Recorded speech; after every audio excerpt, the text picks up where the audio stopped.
Hi, I'm David Levin, and welcome to another revealing episode of Pop Goes the Culture. Your favorite stars spill the beans on what happened behind the scenes on their TV shows. Today, Ed Asner reveals the truth about how he felt about Lou Grant getting his own show.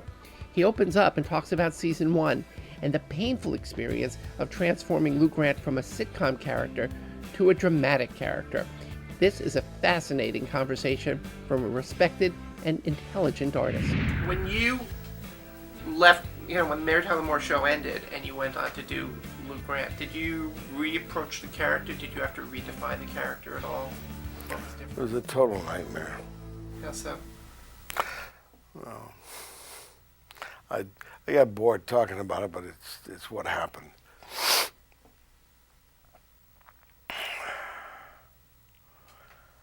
It was Jim Brooks, because I wanted them as my producers. Why break a lucky streak?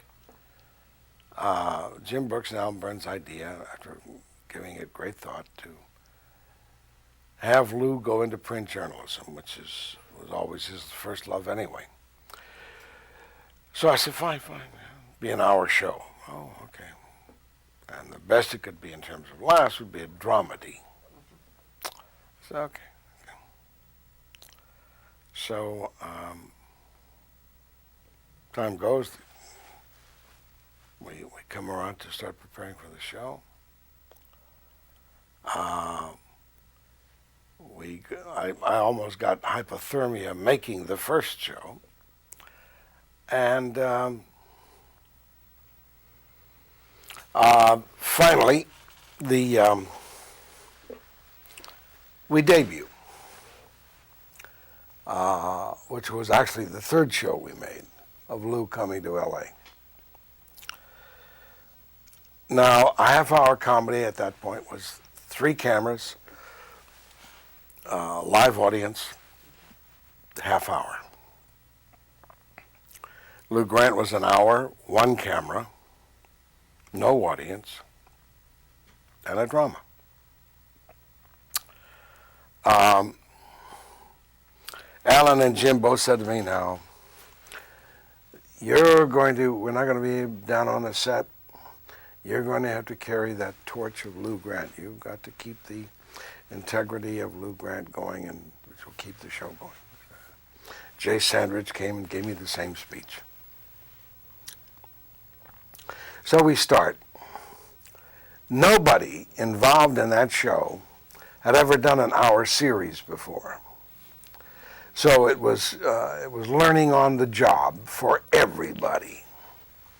And believe me, they learned, and there was quite a bit of turnover going on. Even one of the actresses didn't work out right. But Gene Reynolds was brought aboard to be a third exec producer. He worked his ass off getting the reality of newspapers. And he was truly the showrunner.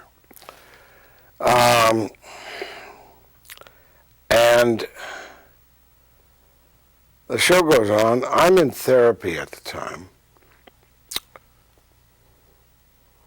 And he was a Freudian, so he didn't have much to say.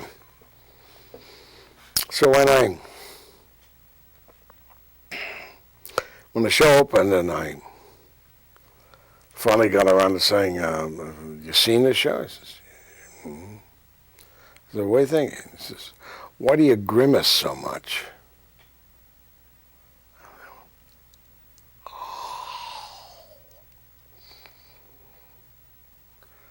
That's keeping the Lou Grant torch alive, making sure that in this hour show we were filming, where nobody can laugh, the grips can't laugh, the crew can't laugh, when there was a laugh or so, grimace to remind the people you can laugh at home if you're not laughing here. I'm not sure exactly what I was trying to do, but I was putting English on at least the humor. And I thought, what a schmuck.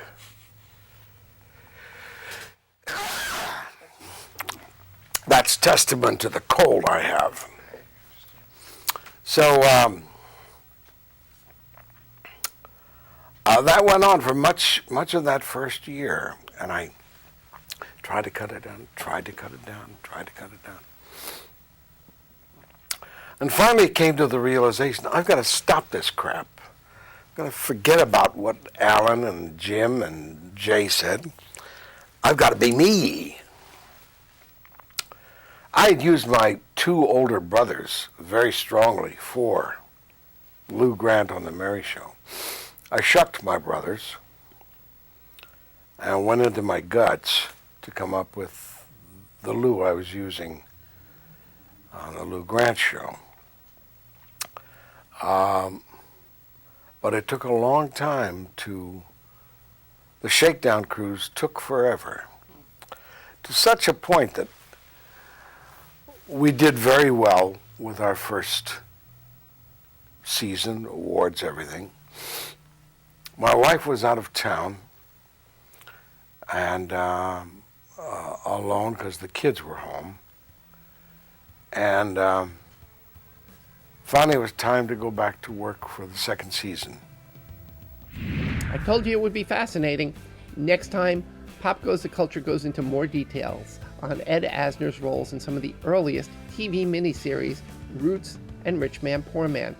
Plus, he talks about some of the great guest stars who appeared on Lou Grant. Be here. I'm David Levin.